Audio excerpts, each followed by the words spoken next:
Hi, everybody. Welcome to the Hotel News Now podcast. This is Sean McCracken, news editor, here with CoStar's Emmy Hise and CoStar Seattle-based reporter Randy Drummer. How you doing, Emmy and Randy?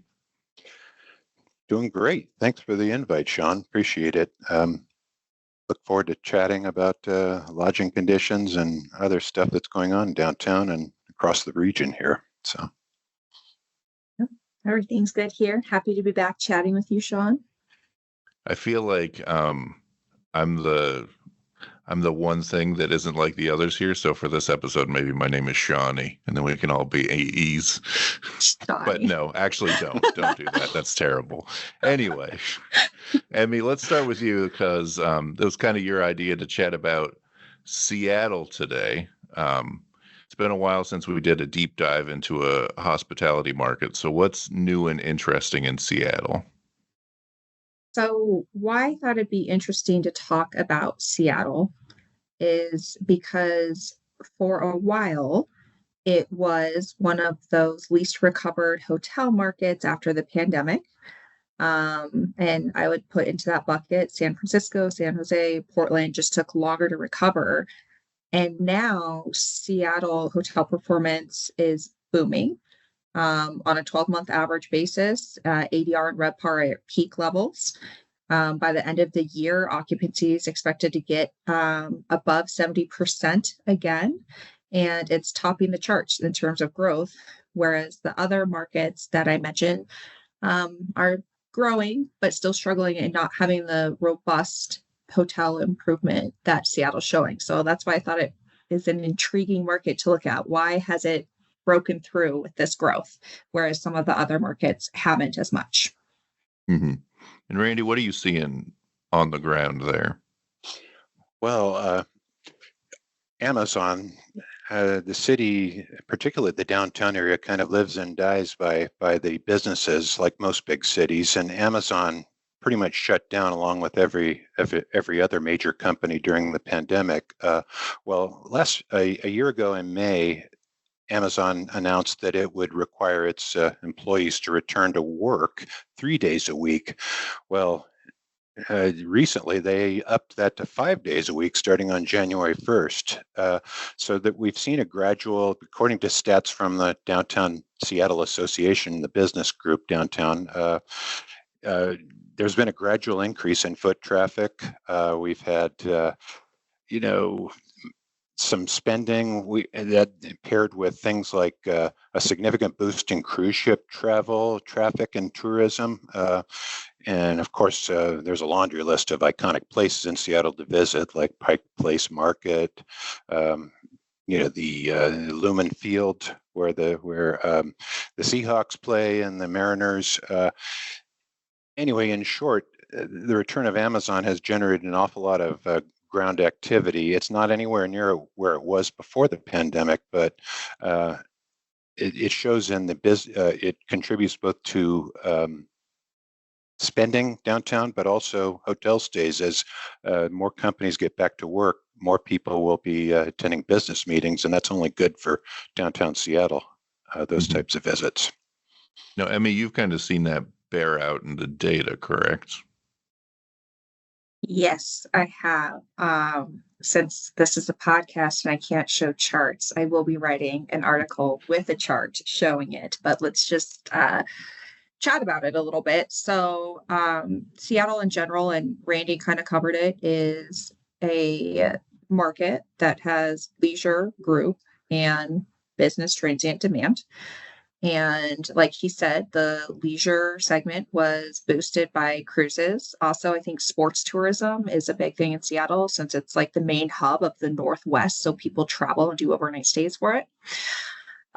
But specific to Amazon and the question, if you're looking at just the transient segment for Seattle, it has the highest growth among the top 25 markets. And we really started to see that, I would say, towards more at after the summer of 2023. I know the mandate back in the office was May of 2023. I heard from our analyst, Elliot in Seattle, that they started enforcing it stricter in the first quarter of 2024. So you start to see a spike even more. But where you really see it is in that weekday occupancy change. So for the entire market, weekday occupancy is up 7% year to date. Average daily rates up 3%. So a RevPAR growth of 10% for weekday RevPAR is very, very strong. And the growth that the entire market is seeing is in the Seattle CBD and the Bellevue submarkets, which these are the office hubs. So Bellevue is actually showing the strongest growth in terms of weekday RevPAR. So year to date, RevPAR growth for the Bellevue submarket is 16%. 13% of that is occupancy growth on weekday, 6% ADR growth on weekday. So very, very strong return. And if you compare that weekday occupancy, it's actually only about 2%. It's only 2% lower than it was in 2019. So a huge surge to Bellevue. Now, when we look at the CBD, obviously it has more of that leisure. It has the convention center, and then also that tech. So it has all three. So I think another thing we need to mention with the CBD is, yes, it's the return of office visits, but that convention center expansion that opened in January of 2023, where it doubled the convention center size, we're seeing a huge uptick in group occupancy as well. So specific to the CBD, group occupancy last year was up 18%. This year, it's up 15% group occupancy year to date. So a lot of things happening here in Seattle. But I just threw out a lot of numbers, and I will pause there. I just want to ask you guys, both of you. I mean, obviously, we're talking about the impacts of when Amazon returned to office for 3 days a week. The more recent news is that they're cranking that up to the full work week. I mean, do we expect a proportional push upward from that as well, or is it kind of point of diminishing returns when it comes to travel?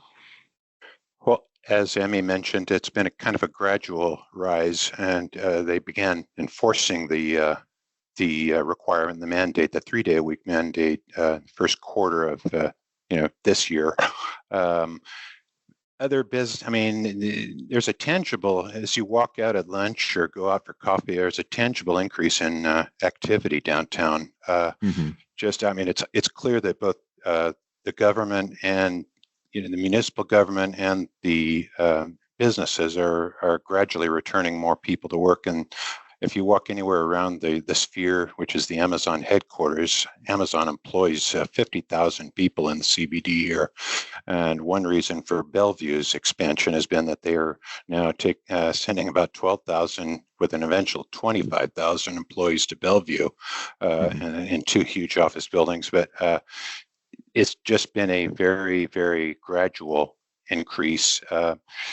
I'm not sure what the difference of the extra 2 days a week is going to be, or whether there's going to be mandates. I think Microsoft recently said that they were not going to necessarily change their approach toward remote work the degree of severity that Amazon did. But I mean, it's clearly a very, very big driver. Amazon and other big companies have. And that translates, like I said, to lots of business travel and things like that. So, So, Emmy, you have any take on this? I mean, I am kind of curious. We're obviously seeing an uptick in hotel occupancy weekday, especially Bellevue, which just tells you that's mostly corporate since it's away from the convention center. And I can kind of see it going one of 2 ways. Is some of this uptick in the hotel occupancy for employees that are commuting to be in the office? So they are needing to stay in a hotel because they don't have a residence established back here yet. Or is it vendors or clients coming to see people that are now in the office? So I'm actually kind of curious what's going to happen in 2025 if it will maybe stabilize because maybe some of those employees that are doing the hotel stay will be like, okay, now I actually have to buy a place, rent a place. But will that missing demand be offset by more client and vendor visits? So Yeah. that's my thought process. So let's shift the conversation a little bit. We've been talking a lot about the demand side so far. Let's talk about the supply side. I know Seattle has a reputation of being not the easiest development market when it comes to, new hotel construction for whatever various reasons. Are there properties, any noteworthy properties on the horizon, and what's just the general environment right now? The big example, of course, just came online after a number of delays with the Intercontinental Bellevue at the Avenue. It's the first it's IHG's first luxury hotel in the Pacific Northwest, and there's clearly a burst in construction across all classes. I'm not sure what the next one to come online is going to be. But according to some of Emmy's data and other CoStar data that I've seen, more than a third of, at one point, over a third of the roughly 1,400 rooms under construction in the Seattle metro were classified as luxury or upscale. And that's according to some of our analytics data. So focus on the higher end then. Yeah. Emmy, what are you seeing in the data? I actually think that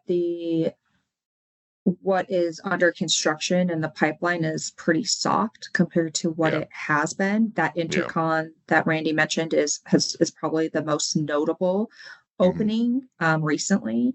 As far as what's on the pipeline, like there's some cool hotels, but in the CBD in Bellevue, less than 200 rooms, really. So there's not a ton, enough to move the needle, I would say, in terms of impacting occupancy.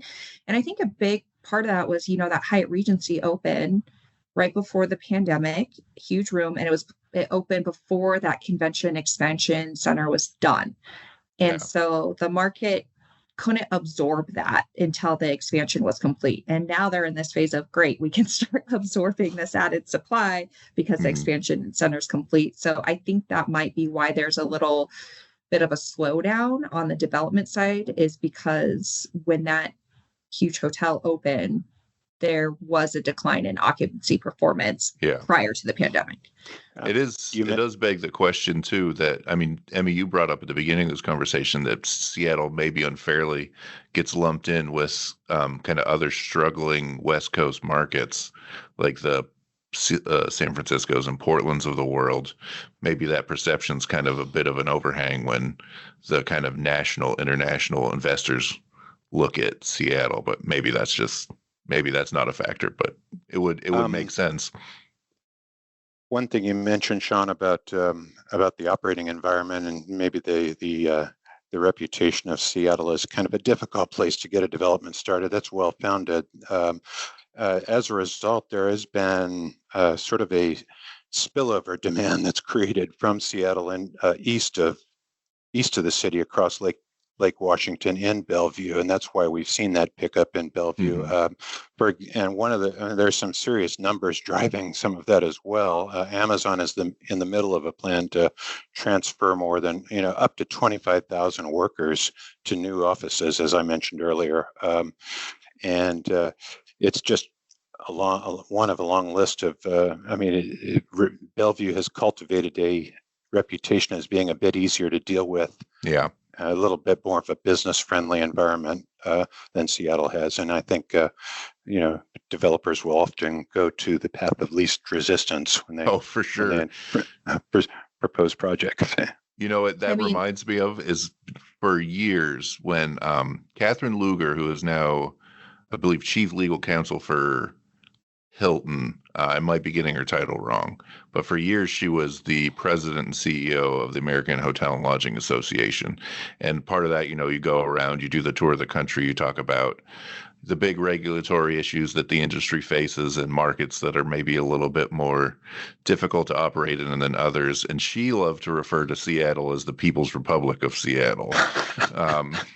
So I often think of that when I think of the kind of environment there. When I worked in San Francisco, we called it, there were a group of people that called it, I wouldn't partake in that, but the People's Republic of San Francisco. Yeah, so maybe she's not that original, but still. Emmy, what's your take on kind of the general, operating environment, political climate in Seattle? So, to go off of what Randy said to Bellevue, I believe TikTok is expanding there. We have the Pokemon Tower coming, which is very apparently big deal for Pokemon fans. So like a lot of development is definitely happening there.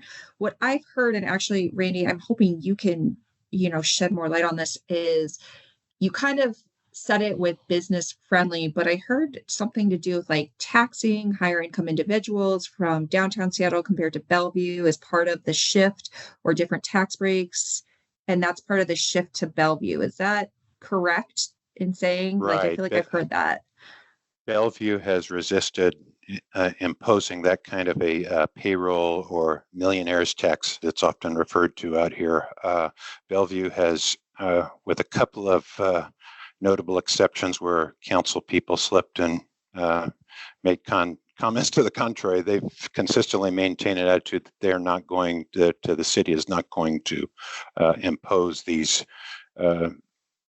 regressive taxes, that they call regressive taxes, that have really, in many cases, have sort of spurned corporate decisions to expand or relocate to elsewhere instead of Seattle. And Bellevue is right across the bridge. So and they have welcomed business with open arms. That's not to say that there are not other types of costs that are associated with doing business in Washington, but the millionaires tax, the so-called millionaires tax, has been a big sticking point when you hear executives talk about it, and chamber folks talk about it. So, and we mentioned in our prior to our recording here that among the various labor-related issues that might be in Seattle, which is I think generally viewed as a reasonably labor-friendly market. There's 700 hotel workers on strike right now, although in the grand scheme of a city that size, maybe that's not enough to really move the needle. But you would rather have the labor climate a little more, the water's a little calmer, I would assume. So one thing I would know is, I think, and I've talked to different people, different hotel operators in Seattle, and they were kind of anticipating this contract coming due in a potential strike. And so some of them were proactive and increased wages, even if they were non-union, to stay competitive with the talent pool. So I asked our awesome P&L team from STR, what is the labor cost changes year to date? And year to date, labor per available room is up 10.5%.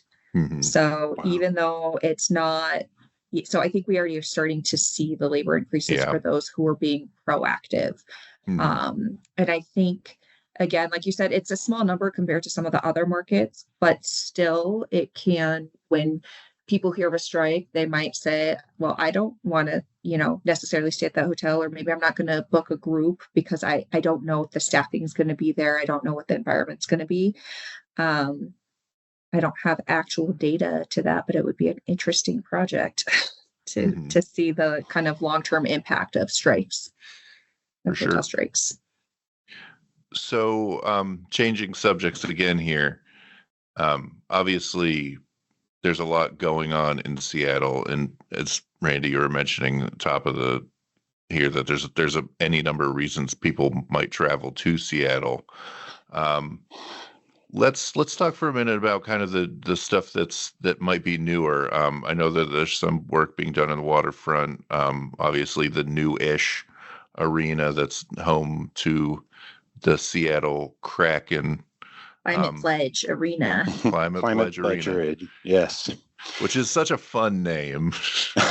Isn't it? It definitely states a point of view, doesn't it? It certainly does. I will say, I do not claim Kraken fandom. I am a lifelong Buffalo Sabres fan, but maybe my favorite name in all of sports for possibly obvious reasons. The Kraken is huge out here. I had no idea. Until we got here, just how popular they are. Well, something had to fill the hole left by the Sonics, right? Right. Oh. Nobody knows how realistic it is, and as you pointed out, Sean, the Climate Pledge Arena, it's a nearly $1.2 billion project that opened in 2021. It can host up to 18,000. It's got the Kraken, the Storm, and the return of the men's NBA game for the first time since the Sonics moved to Oklahoma City, of all places, and became the Thunder, 2008. There's been a push almost every year to return a franchise to the city. And the commissioner, Adam Silver, recently said that, the league would consider league expansion at some point after settling collective bargaining and media rights agreements. And it's really down to either Seattle or Las Vegas as the leading candidates for expansion.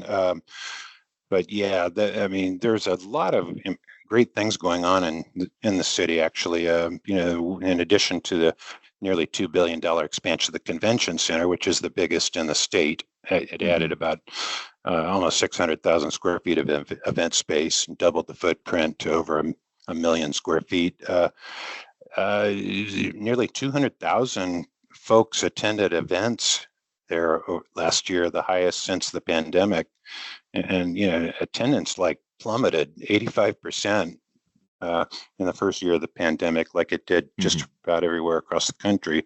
But we've got a lot of other things going on through the redevelopments, new attractions, public spaces. The city just opened a new Overlook Walk, which is kind of a 360 selfie location that connects Pike Place Market and the Elliott Bay waterfront. It's all part of this $800 million waterfront project that's been underway for 5 years. That's expected to fully open next year. And it's part of the mayor's project, his so-called downtown activation plan that addresses everything from sort of spiffing up buildings and updating zoning to making downtown safer and more welcoming for folks. And Randy, you were saying you've noticed, at least anecdotally, an uptick in kind of the cruise port activation around Seattle. Definitely. Yeah. You go down, if you want to get a bowl of chowder or a sandwich down by Pike Place Market, we've since moved to the U.S. Bank Tower, but it's still a fun place to go. The increase last year was, port officials expected to match last year's numbers, which were around, if memory escapes me, about 1.7 million passengers this year. And just a sharp uptick. And CoStar's offices are downtown. We saw lots of activity at the terminals and at Pike Place Market, the shops, and all along the waterfront. It's really added to the vibe down here. You know what? My parents did a Alaskan cruise out of Seattle, I think last year. It was a whole thing too, where it was my dad, when I was growing up, he worked for GE, literally building trains. So it was always his dream to take a cross-country train trip, which I would say is somewhat inadvisable for a few reasons, but that's what they did. They took the train from Pennsylvania all the way to Seattle and then cruised from Seattle up to Alaska. I How will say long that is that travel time, Sean? it's a few days one way for sure. They got like a private room on their Amtrak, but I will say they enjoyed the train travel on the way there more than on the way back. I told them they should have flown back, but they didn't listen to me. Well, I can vouch that it's a job generator because my wife's niece just got a job with one of the major cruise lines and recently ported out of Seattle for Alaska, and I've personally taken that cruise, and it's great. And just it's a real port to destinations in Canada as well as of course Alaska. So, Emmy, did you ever Alaskan cruise? I have never been on a cruise. Never. I've not cruised either. We got to put it on the list. And I'm getting pressure from my kids because their friends have all gone on the Disney cruise, and I'm getting more and more increasing pressure, and I just don't. I don't know. I mean, I've heard good things about them. Yeah. I have no interest in ever going in a Disney cruise, but that's just me. I don't think I would have chosen any cruise if it hadn't been that I was in a previous life. I was married to a insurance agent who got paid in part through comp travel, and there you go. So I did the Caribbean, I did the Alaska, and it was fun, but not necessarily my choice of vacation time, but I'll support the industry if it's given to me, handed to me. So, all right. Before I ask you guys for your final takeaways from today's conversation, I have my off-the-wall question that I thought of halfway through recording this. Is I want to know everybody's favorite Seattle band, because I have an answer. I'm hoping that you guys have answers. Emmy, let's start with you because you look the most uncomfortable. No, don't start with me. I know. I'm She's so Googling bad at furiously. I am. I don't even know. Okay, you know what? I don't know bands or I think of like kind of 90s grunge when I think of Seattle. I mean, that's bands. That's I think where a lot of people's brains would go. But what I would say as a caveat to actually answering the question, because I don't know bands that well, is at the new expanded convention center. I got a tour of it from Visit Seattle, which was so nice.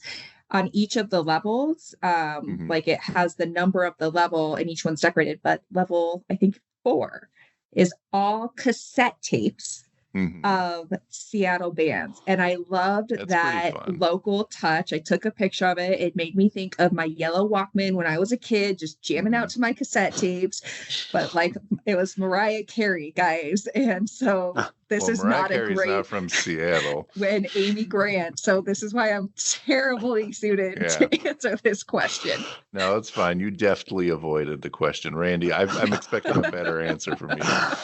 Okay. All right. This is interesting because I was a big fan of the show Portlandia for many years. I'm a huge fan of both Fred Armisen and Carrie Brownstein, who are the creators of Portlandia. Anyway, I discovered in a previous life that Carrie Brownstein had formed a rock trio called Sleater Kinney, which is named after a off-ramp, believe it or not, in Lacey, Washington, which is outside Seattle. And I've since really gotten into Sleater Kinney, and it's great music while you're cleaning the house or just want to wake up or anything, and of course she's funny as heck in Portlandia as well, and other shows she's been in. So I feel like Sleater Kinney's a very good answer. And they kind of rolled in on not the coattails, but there's kind of like a tradition of like feminist rock bands out of Seattle too. Like Bikini Kill was from Seattle as well. I've got a lot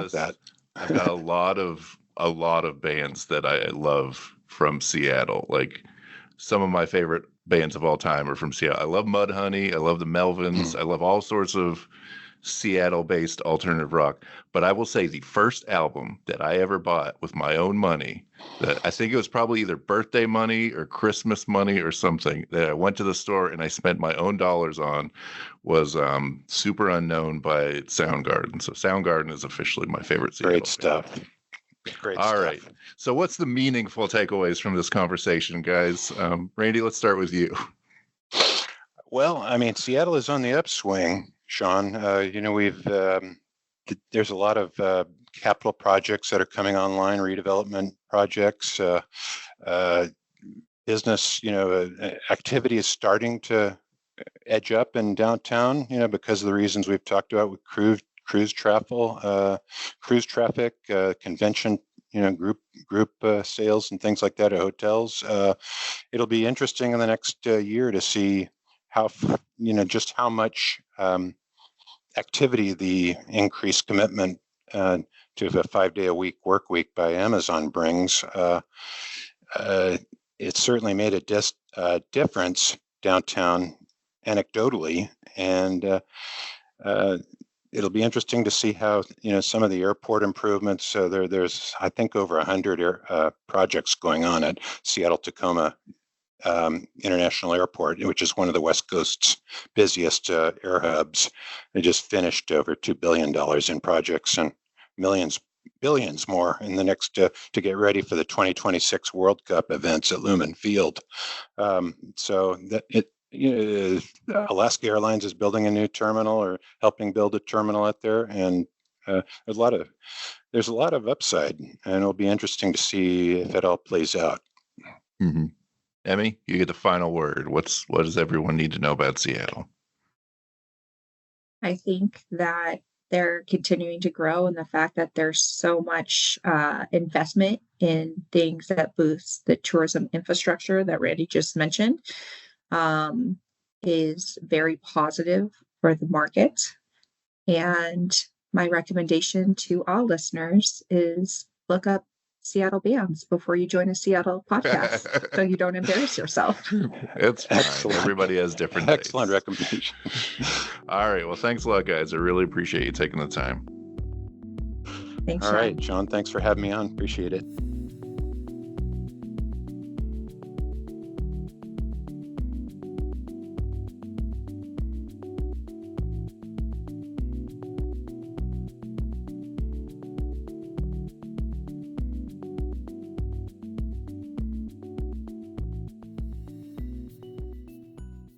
Hi, I'm Isaac Colazo, Vice President of Analytics at STR.